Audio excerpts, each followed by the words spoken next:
Here's your ring, your plaque. Welcome to the family. Where's the check?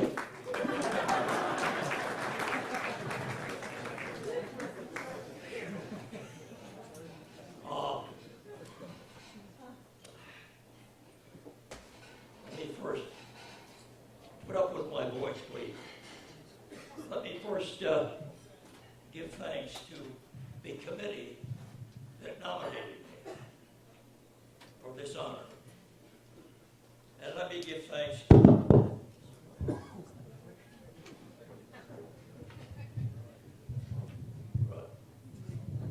That's all right, I'll hold it. I'm used to it. Let me give thanks to Russ Dietrich. Russ is the guy who gave birth to the idea to put in a Sports Hall of Fame, and then recruited a wonderful group of volunteers to make it possible. And let me introduce my table, my family.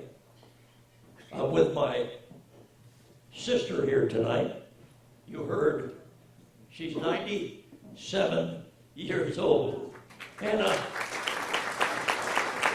Julie, have her stand up.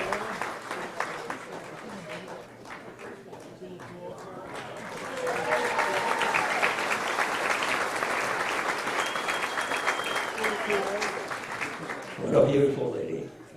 I had a troubled moment in life, and she gave me the comfort of her home and her love, and she saved my sanity. Okay. Let me introduce my daughter, Julie D'Angelo.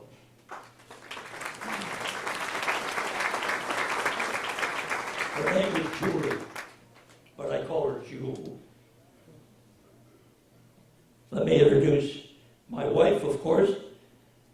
After that, what do I do for an encore?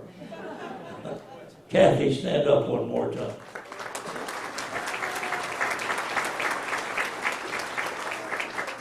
And let me introduce my stepchildren, Tom Nalbone and his wife, Iva.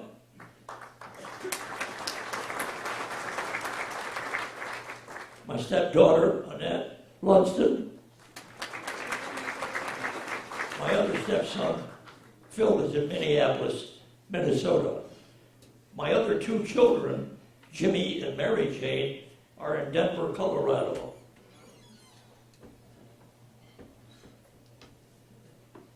Let me talk about my friends that came with me this evening. Sam Pepe, Dave Howard. Dave is probably the most loyal listener I've ever met. He'll call me at 3 o'clock in the morning. You know, Art Palmer, the great golfer, said, the road of success is always under construction. You never complete the road of success. Because when you have success in one area, you have another area that challenges you, and you're successful there. And you have another area. Just to give you an example, you're successful as a son to a family. You're successful as a brother to a family. You're then successful in school. You graduated. You're then successful if you go to college with a degree from college.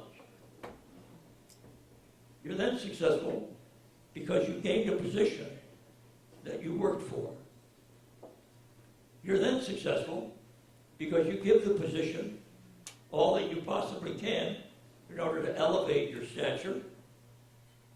But always, the road is never complete. And Artie Palmer, as you know, was one of the greatest legends in golf. And he had the right idea. even though a golfer on a weekend wins one tournament, he wants to be successful the next week. I'm going to put these notes aside. I ad-lib a lot on the radio. And sometimes the gut feeling I have is what I want to express the most. My family, of course, is very responsible. My mother and father came from Sicily in 1909, not knowing how to read, how to write, and how to speak English. And yet they raised 7 children.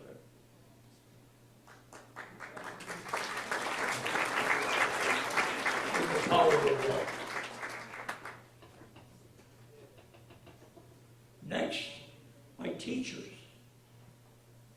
They went beyond the call of duty for me to give me an incentive, advice, motivation. One teacher, a guidance counselor, got me an interview with the guidance counselor or the admissions director of St. Lawrence University to hear that I'd love to go into broadcasting because I heard Bill Stern on radio do play-by-play on Saturday afternoons. And I thought, what a job, what a position to create the excitement for an audience to listen to a game. I couldn't play it professionally.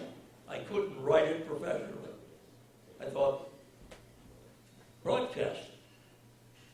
The man realized I didn't take college preparatory courses. Believe it or not, he substituted my enthusiasm and my desire for what I wanted to do and accepted me as a student at St. Lawrence. And the professor of radio, which was a minor, not a major, made me do a ball game, a basketball game, on the campus station. Following that, she sensed there was a promise that you could go into that field, but she even said, you were too dramatic. You got too excited. Calm down a bit. You know. But the fact that she later told me, had it not been for that game, and that promise that was there, she was ready to direct me into another profession.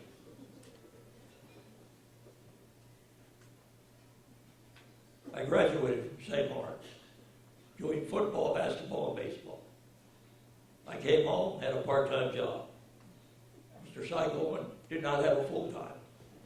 He hired me just to do a football game that believe it or not, the sports announcer didn't want to do it.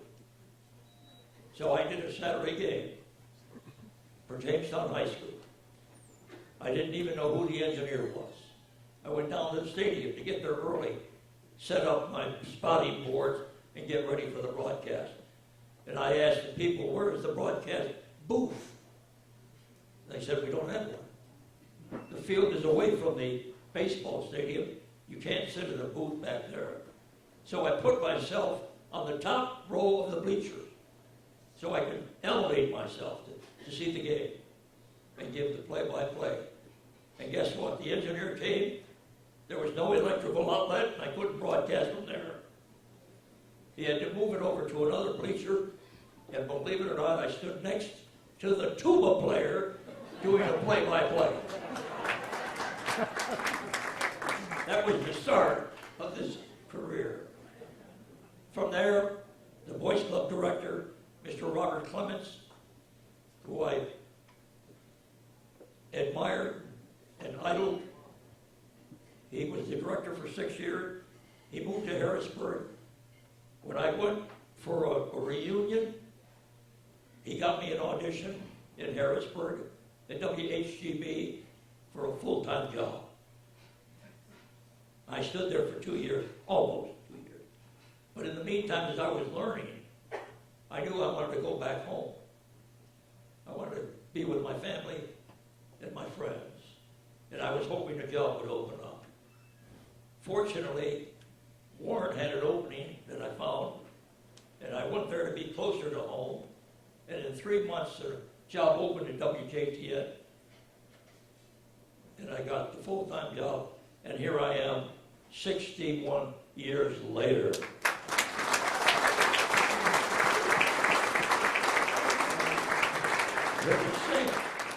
You know, I wanted to tell you earlier, this is interesting. I wanted to tell you earlier, I heard Dustin Hoffman at an Oscar award-winning banquet. When he got up to accept the award, he said, you know, about his family, he said, I'm glad my mother and father didn't take the birth control pill. That way we had 7 children. It would have been 9 had there not been 2 miscarriages. But let me say, always value your relationship. You never know where it will lead. My high school class president was Charles Goodell, our congressman and our senator. And of course we were friends. Well, Charlie did not get elected because Richard Nixon didn't want him.